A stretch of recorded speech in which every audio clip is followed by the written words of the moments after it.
technologies.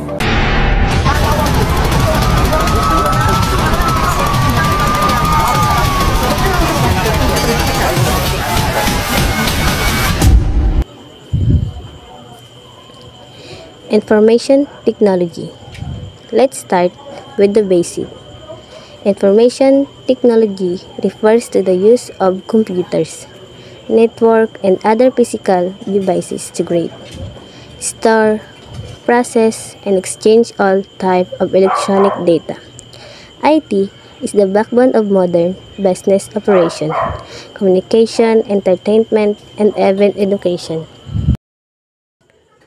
What is the purpose of the information technology?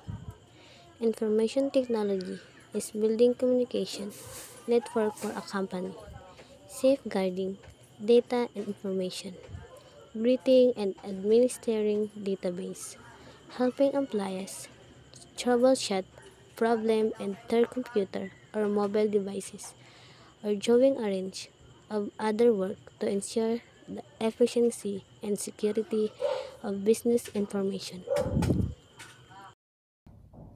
What is advanced information technology? Advanced information technology includes the exploration and use of database, the internet, spreadsheet, presentation applications, management of personal information and email, word processing and the document manipulation, HTML, web page design, and interrogation of these programs using software that meets industry. What is the impact of information technology on society? The positive impact experienced are extended lifespan, increased productivity, better access to information, and time saving. The negative impact include low communication between people, less personal time, and the spread of misinformation. Technology also has positive and negative environmental effects. What are the three components of IT? Hardware, software, network, data, and people. What are top information technologies? Network, software development, cybersecurity, cloud computing, database management. Future of information technology.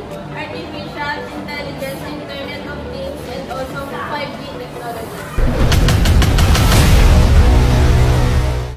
Naghintay ka ba? Wala na! It's a prank!